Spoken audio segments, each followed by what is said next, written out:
You don't need to be an asshole to start a great company. Or you should be an asshole.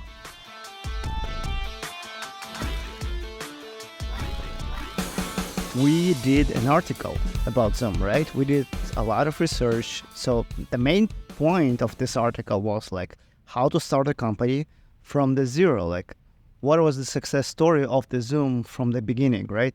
Because everybody knows Zoom right now. Oh yeah, they are fucking amazing company, super like incredible successful company. Yeah. But the beginning of the story is like nobody knows really like how did they start it, and that's why we decided to write about it, right? Yeah.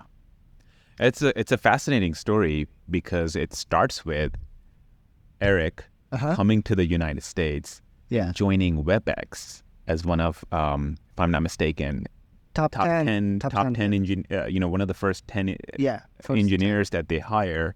That journey in itself is kind of interesting around WebEx and the founders there.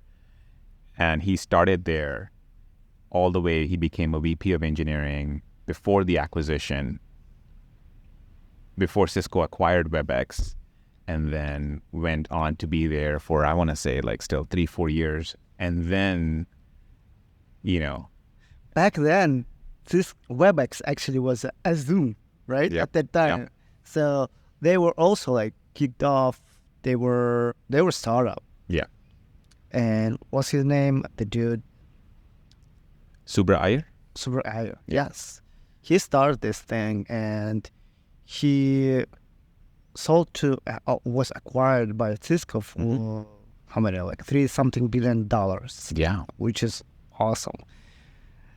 And Eric, he was working there as a VP, and he was not happy about he was not happy about the acquisition. He was not happy about the product, the roadmap of the product, right? Like he was there. He said, "Well, I don't see that our users are happy about WebEx." And Cisco, as a large corporation, they pretty much ignored like his opinion, and they said, "Okay, it's working out for us. Let's keep going as it is. We don't if it's working, don't Let's change." keep milking it. Yes, exactly. Yeah. And what's fascinating in this story that Eric, he was VP. He started on a side his own project. Actually, he started with Zoom, right? Yep. Back then, and he proposed his idea to investors that he know at that time, and everybody like, oh, there's a lot of players on the video conferencing market. We don't need another one, right? Like, forget about it. But Eric, he appeared that he knew that it's not enough. The product was far away from what he visioned, and he built it. And when he was working at Cisco, right? Yeah. Then he proposed his idea to former WebEx CEO who left at that time Cisco, right? So his former employer or former boss, basically, right? Yeah. That says a lot. So they gave him a round of investment, like a seed round. And what also interesting, he left Cisco and 45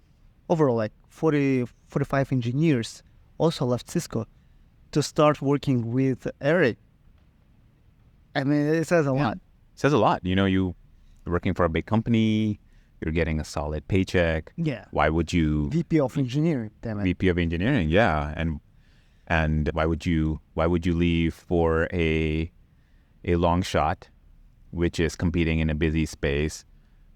I mean, I wasn't there, but I have to imagine part of it was, hey, whatever the idea may be, I'm sure he can rally people around the idea, but a big part of it, these people knew who he was, how he worked, right? They chose to follow him, leave a big company and pursue a dream with him.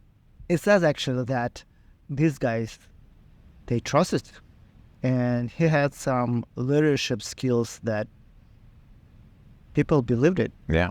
Right? Yeah. You cannot do this if you, I don't know. I would imagine if, let's just call out, right? Like Travis Kalanick, well-known asshole guy, right? Like, and everybody hates him. Would you join to him just for vision, just for some startup? If you already knew this guy, right? Yeah.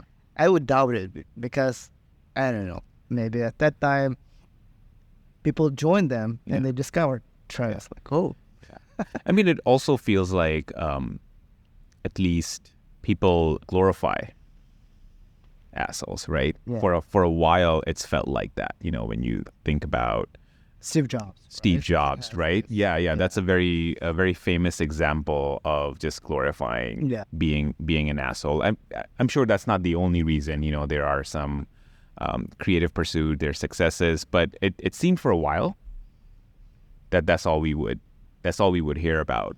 One thing really interesting to take same idea, but like a slightly different direction. In 2007, I was working for Yahoo. At the time, the founder Jerry Yang had came back to this. He had taken the CEO position again, right? It's a very long story around Yahoo. Obviously, a lot to dissect there. A couple of things that like struck me about Jerry, which I hadn't at the time. Like that was one of the biggest companies I'd worked with, where I was within earshot of like the CEO. Like I could see him. I could see him at events. I could go shake his hands. Oh, I'll talk about that a little bit. But I'd worked for other smaller companies, and there were a bunch of assholes. Jerry Yang was like down to earth. down to earth. I don't know at the time how much was written about that, but he was so down to earth. To give you an example, which was, this is still like, we're talking about like 2006, 2007, right? We're still talking about a time where, boys club, corporate, golf buddies, all of that, right? And he was somebody who was sitting in cubicles next to the engineers he worked with, right? He didn't have a corner office. Even at that time, 2006, 2007, he was a billionaire, right? He had stepped back from the CEO role a few years back. He had to come back. But he would just sit in just a regular cubicle surrounded by other engineers. And if he needed to take a super secret call, he would book a conference room just like anybody else and do it there. The other example, which I was gonna talk about his accessibility in 2007, this is like just beginning of the Great Recession, right? Yahoo had a big layoff, and it was one of the biggest at that time. That was like the biggest layoff Yahoo had had. I mean, there's a lot to digest. Yeah. Beyond that, it became kind of a trend. But at the time, it was the biggest layoff they had, and this was like November or something. And they had a Christmas party in December. This is the LA. The HQ was in Sunnyvale. In LA, they had a big Christmas party. This is in Hollywood and Highland. Big, reserved a big club. Amazing party. And he was there for that party like 3-4 weeks after this layoff. And in fact, most of the people laid off were still on the payroll. Their severance was going to kick afterwards. So they were invited to this party. And he stood outside shaking hands of everybody coming into that party, even after doing something like so unpopular, even as people who had been laid off came, and he was there, just no handlers around him, no security, just Jerry Yang standing there shaking people's hands. And that was my first, I want to say, realization. It didn't dawn on me until much later how important that was. But we didn't work for an asshole. We're somebody who cared, and that was okay. That was acceptable. It was wild. Even with layoffs, people treated him like, how to say it? No hatred. I mean, I wasn't laid off. I left to go to another company at the time. I actually had accepted an offer when I went to that party. But it was this idea that you could be that accessible and you could care about people. At the same time, we were getting a shitload done. That year, I remember at Yahoo, we had like these milestones every year, right? We had these, like, I believe 3 milestones a year, and then everything connected to growth initiatives were like tied to those milestones. So teams had a lot of flexibility. When they wanted to hit the milestone, they could hit it early behind a feature flag. Anyway, the point being that there was a lot being done at Yahoo at the time. It's still like by that time it was clear that Google was the front runner on the search business, but the search advertising side, the behemoth that Google is now, it wasn't settled. There was a lot of competition. A little bit earlier that year, Microsoft had put in a huge bid for Yahoo, which was like famously turned down. And so there was a lot happening, my point being, and there was still stuff being done, but you didn't need to be an asshole on the top. And even like managers and other leaders that I worked with at the time, it wasn't like that. And it was kind of enlightening. Like you could be direct, you could be very productively focused, you could be very critical of yourself if you made mistakes or missed deadlines, but you still didn't need to be assholes about it. Yeah, that's incredible, interesting. Also, I think it's interesting. It's a little bit of a tangent on the theme of today, but this idea about being connected to your customers, wanting to do better for your users, because at the time, what was happening with Cisco WebEx, right?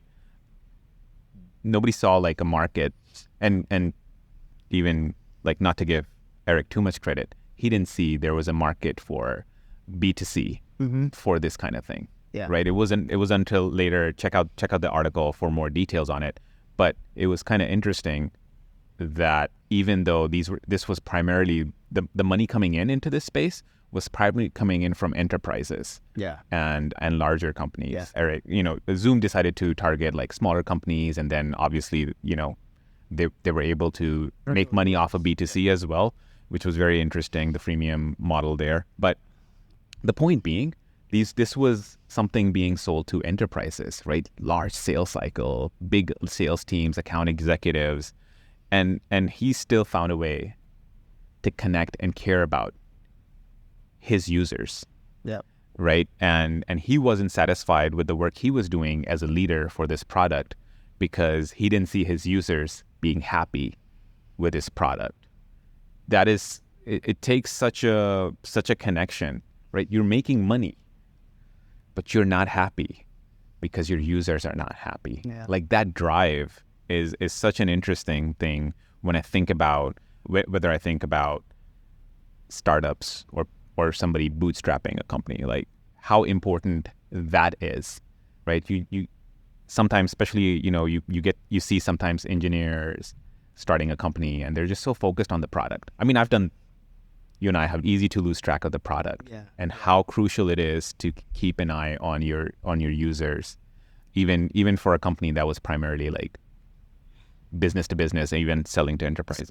Speaking of users, actually, a couple of days ago, I was rewatching the lecture by Paul Graham, the founder of Y Combinator. At his lecture, it was like 2000 something. It's a pretty famous one. I'll put the link in our description.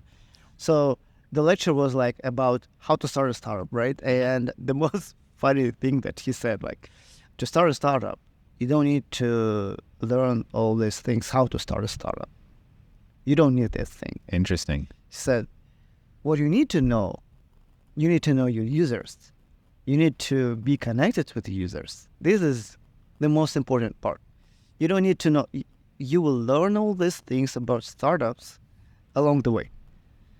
But if you don't have connection with the users, if you don't understand of your users, if you do not know your users, you won't get a startup. You won't get a successful startup. You'll fail. And that's like, it's obvious So thing, true. right? Like, but it's a fundamentals. Fundamentals, right? Like, and that's another thing that I also mentioned. Even when I was working in several tech companies, the engineering team, they barely, or maybe not even, talking to customers, to users. Engineering team like living in a bubble most of the time, Yeah. right? And who was that approach? Who got this like that? I think Zappos, they did that. They before you start working in I read an article about like Zappos, and they have Zappos, a shoe company that Amazon acquired. Tony Hsieh. He built a culture inside this company. I mean, his team, but in general, obviously, his vision of the company culture. So no matter where you're working, either you're working as a customer service or you're working in an engineering team, you have to go through the customer service. Yeah. Everybody like have to be on the call with their customers. Zappos really started this. They were really early in this game, which now other companies have done it successfully, and something, just this. What's the word I'm looking for? Unreasonable hospitality. Right? Yeah. It's a really interesting story, like how connected to users they were. This idea of you could try a shoe and return. Like now it's like it's a given, right? That we try stuff and return it. But at the time, it was like really, really novel. Also, super interesting idea, sort of tangent there was how that extended, that unreasonable hospitality extended there. Even customer service reps, most places they would have like all these metrics that they had to like really, really meet every single day, every single month, and if it didn't, they were written up. But over there, the thing was, you stayed on the call till the problem was solved. Yeah. And it's just one part to show like the connection to users and that unreasonable You remember hospitality. this famous story about the pizza? Tell me, love it. It's also was, I don't remember who did that, but it was, I need to do some research about who actually did. But the story was a guy to check how great their user experience. He called to Zappos customer service and he ordered pizza. And there were a pause for a second. Yeah. And then the rep, he said, I mean, maybe it's an anecdote, but I don't know. So the rep, he said, can you wait a minute? He put him on hold.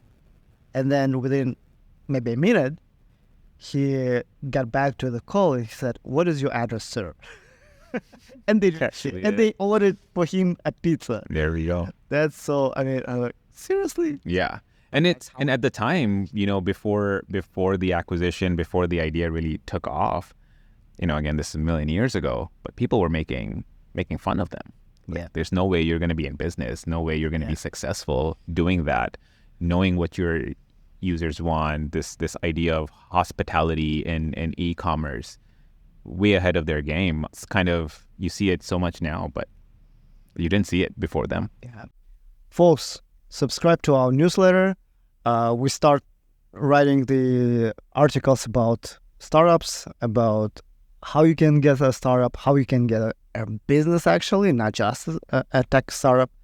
So the beginning stories, the beginning journey of those startups. Subscribe, press the down link below. Do it.